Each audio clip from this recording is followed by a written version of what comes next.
Κουβέλη, γεια σας. Αλφα-Αθήνας. Τι κάνετε, Αλφα-Αθήνας. Αλφα-Αθήνας, πρώτη εκλογική περιφέρεια της Αθήνας. Τι κάνετε, κύριε Κουβέλη, καλά είστε? Καλά, στο μέτρο του δυνατού. Στο μέτρο του δυνατού.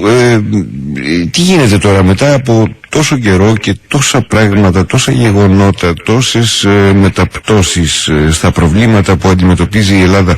Είμαστε σε καλύτερο δρόμο τελικά ή είμαστε σε χειρότερο?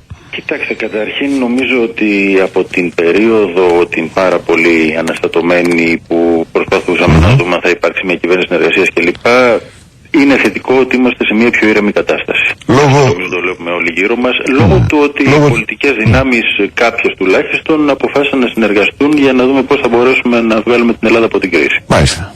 Τώρα, στην πραγματικότητα όμως, σε ό,τι αφορά στην κρίση αυτή την ίδια και στους τρόπους με τους οποίους μας πιέζουν ή σε ό,τι μας απειλεί. Κοιτάξτε, στην πραγματικότητα και στο που πηγαίνουμε τα πράγματα, μην κοροϊδευόμαστε, δεν είναι εύκολα. Δεν είναι εύκολα γιατί και η ίδια η Ελλάδα έχει μεγάλο πρόβλημα ακριβώς λόγω του συσσωρευμένου χρέους κλπ. Μην τα λέμε αναλυτικά και κουράζουμε τον κόσμο.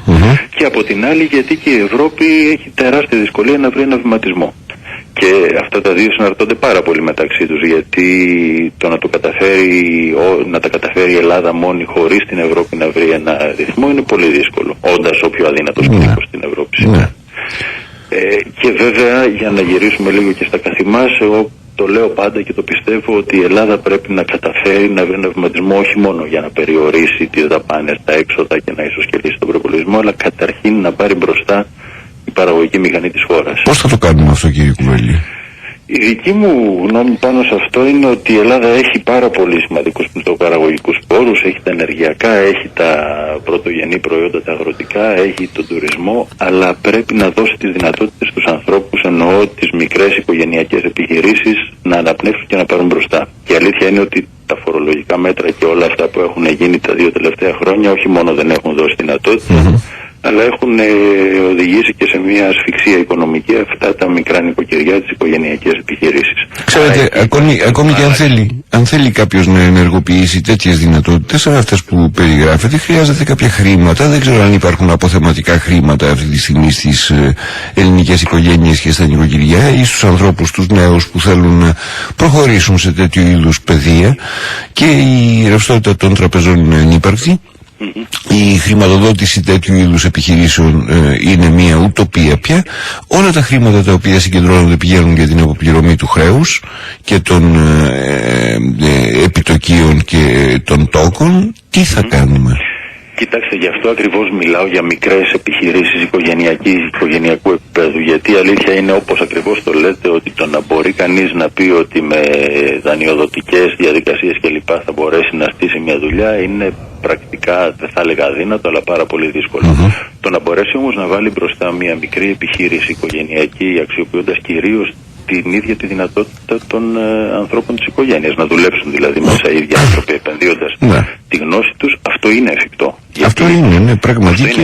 Γίνεται στο μέτρο που μπορούν να το κάνουν, γίνεται. Αλλά... Ξέρετε γιατί έχει ανακοπεί πολύ αυτό? Γιατί το πρωί μάλιστα το συζητούσα με 2 φίλους οι οποίοι κάνουν μια μικρή επιχείρηση, ένα μεζεδοπολείο ας πούμε, και μου λένε ότι το πρόβλημα είναι ότι δεν μπορούν ούτε καν να βγάλουν τα έξοδά τους, ακριβώς γιατί έχουν πάρα πολύ μεγάλο κόστος από τα φορολογικά κλπ. Δηλαδή εισφορές, φορολογία κλπ. ΤΕΒΕ ακριβώς, και τα οποία όπως ξέρουμε όλοι προκαταβάλλονται. Και μετά αρχίζει η περιπέτεια του ποιος θα μπει μέσα και τι θα φάει, πώς θα πληρώσει. Ακριβώς. Και επίσης αρχίζει η περιπέτεια το ότι άμα στήσεις μια επιχείρηση στην Ελλάδα, μετά πρέπει να κυνηγέσαι με την εφορία επί χρόνια στην απευθεία περίπτωση που δεν έχει πάει καλά. Δηλαδή δεν είναι απλώς ότι κάνεις μια παύση εργασιών.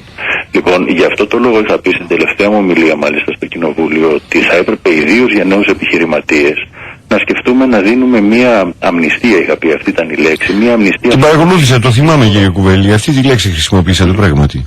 Να δίνουμε λοιπόν στους νέους επιχειρηματίες ένα τράτο, να το πούμε έτσι σε απλά λόγια, όχι ελληνικά συγκεκριμένοι, ότι για τα επόμενα 2-3 χρόνια δεν θα χρειάζεται να χάνουν τον ύπνο τους και την προσπάθειά τους στο να μπορέσουν να καταβάλουν αυτά. Γιατί αν πάνε καλά αυτές οι επιχειρήσεις, ξέρετε, οι μικρές επιχειρήσεις οικογενειακές είναι και οι καλύτεροι καλοπληρωτές των φόρων. Ναι, βέβαια, έχετε δίκιο. Δεν ίδρωσε το αυτή κανένας όμως να σας ακούσει, θα προχωρήσετε σε... Εγώ θα συνεχίσω να το λέω. Να το λέτε, κάντε και μια επερώτηση.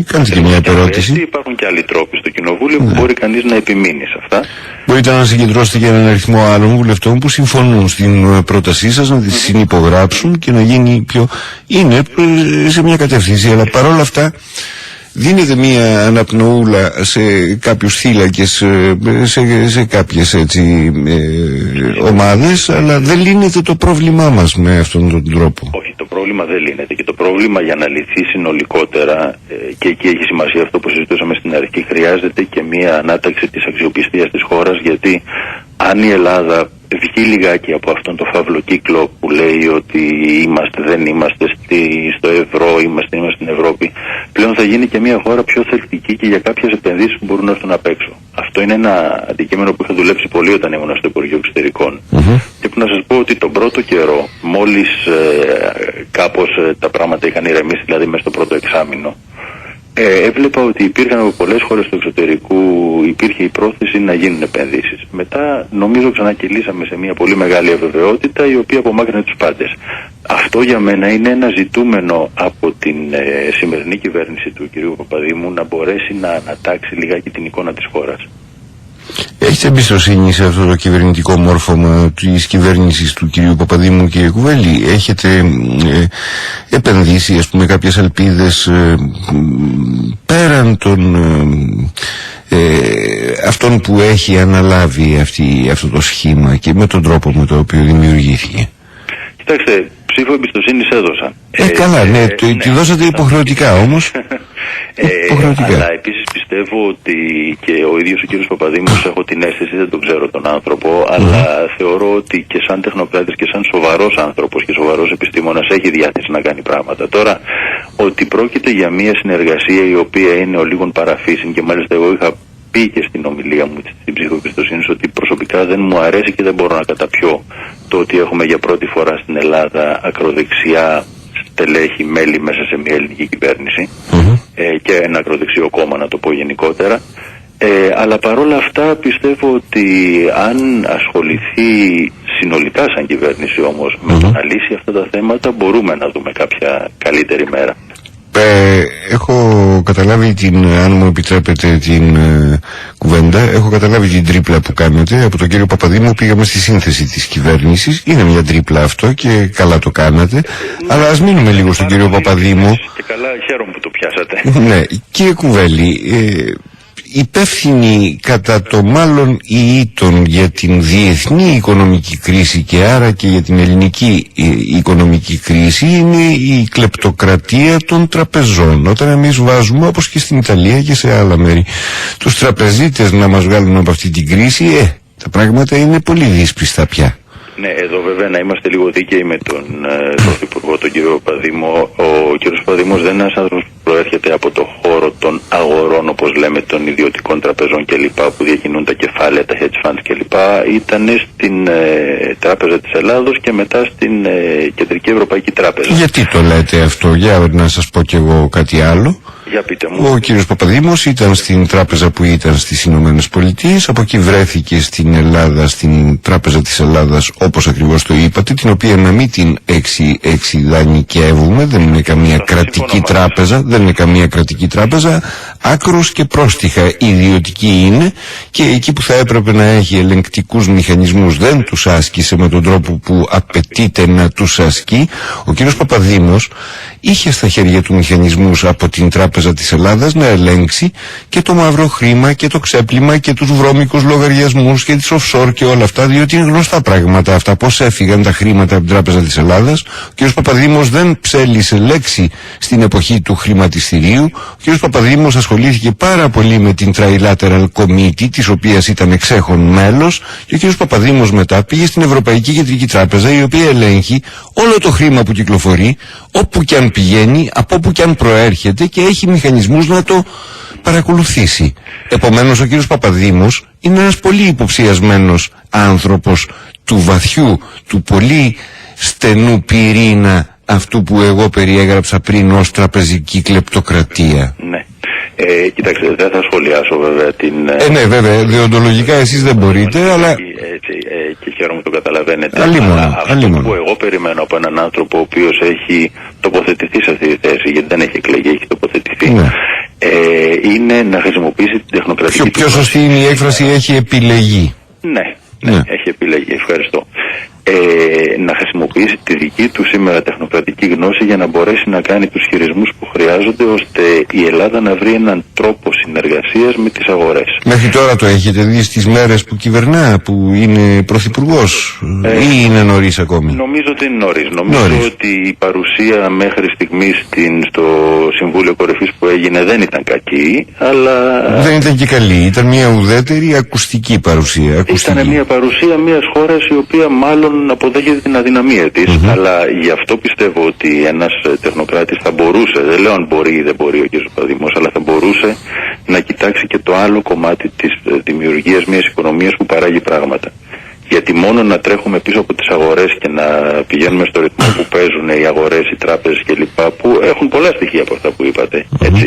Έχουμε όλοι ακούσει πώς μιλάνε οι άνθρωποι των αγορών, πώς σκοπεύουν να θησαυρίσουν από την καταστροφή μιας χώρας. Αυτό δεν αρκεί. Αυτό εγώ θα το ήθελα από το σημερινό Πρωθυπουργό. Τώρα, αν θα το δω ή όχι, νομίζω αυτό θα μας το δείξει η ιστορία. Μάλιστα.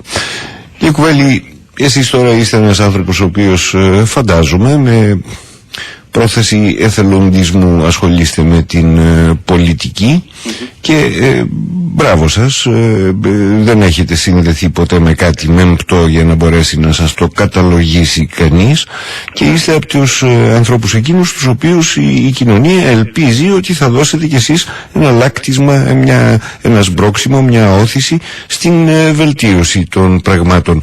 Αυτό που θέλω να πω και να σας ρωτήσω είναι αυτό που ρωτώ και τακτικά όλους τους συνομιλητές από κάθε πολιτικό χώρο, από όπου και αν προέρχεται ο καθένας. Είμαστε σίγουροι ότι αυτά τα οποία μέχρι τώρα ακολουθούμε είναι τα πιο σωστά ή μήπως οι άλλοι έχουν δίκιο? Τελικά η χώρα έχει χωριστεί σε δύο στρατόπεδα γενικά, χοντρικά, πολιτικά στρατόπεδα, τους μνημονιακούς και τους αντιμνημονιακούς. Πώς είμαστε σίγουροι ότι εμείς έχουμε δίκιο να είμαστε στη μια πλευρά ή στην άλλη πλευρά? Δυστυχώς κανείς δεν μπορεί να είναι σίγουρος για τίποτα. Απλώς εδώ ζυγίζουμε το λιγότερο κακό στην κατάσταση που έχει βρεθεί η Ελλάδα. Η προσωπική μου θέση είναι ότι η μνημονιακή πολιτική είναι κάτι σαν το μουρουνέλαιο. Μπορεί να το πίνεις επειδή το χρειάζεσαι, αλλά σε καμία περίπτωση δεν είναι ούτε ευχάριστο ούτε επιλογή σου. Η αντιμνημονιακή πολιτική έχει και αυτή κάποια χαρακτηριστικά, αλλά περνάει μέσα από μια πολύ μεγάλη βάσανο. Ότι αν δεν υπάρχει μια στήριξη στην ελληνική οικονομία τώρα που είναι πιθανώς το κατώτατο σημείο της, αυτά που ακολουθούν είναι κάποιες συνθήκες που μπορεί να είναι πολύ πιο δύσκολες. Δηλαδή η πτώχευση, δεν ξέρω αν αυτό σημαίνει αυτομάτως και έξοδο από το ευρώ, σημαίνει μια συνολική ανατροπή δεδομένων που είναι σημαντικά για την Ελλάδα και είναι σημαντικά όχι μόνο για την οικονομία, αλλά κατά πάσα πιθανότητα και για γεωπολιτικούς και για θέματα εθνικά. Είστε σαφείς, ναι. Είστε σαφείς γιατί έχετε περάσει και από ένα πόστο υπουργικό που είναι ιδιαίτερης ευαισθησίας και καλά κάνετε που το επισημαίνετε. Λοιπόν, η επιλογή δεν μπορεί να πει κανείς ξεκάθαρα και γι' αυτό λέω ότι πρέπει κανείς να δει και τα μεν και τα δε επιχειρήματα. Αλλά πολύ φοβάμαι, τουλάχιστον σαν Σπύρο Κουβέλης διαβάζοντάς το σήμερα, ότι η μνημονιακή πολιτική, αλλά με διαπραγμάτευση ώστε να μην έχουμε την Τρόικα σήμερα να λέει ότι πρέπει να περιορίσουμε κι άλλο, αλλά αντιθέτως να βοηθήσει να πάρει μπροστά το αναπτυξιακό σχήμα της Ελλάδας, αν το κάνει και η κυβέρνηση βέβαια, τότε πιθανώς είναι μια καλύτερη πολιτική. Είναι πολύ σημαντικό αυτό που μόλις είπατε, κύριε Κουβέλη. Δεν βρίσκω λόγια να σας ευχαριστήσω που ήσασταν μαζί μας απόψε. Εγώ σας ευχαριστώ πάρα πολύ. Σας εύχομαι καλές γιορτές, κύριε Κουβέλη. Επίσης, γεια σας.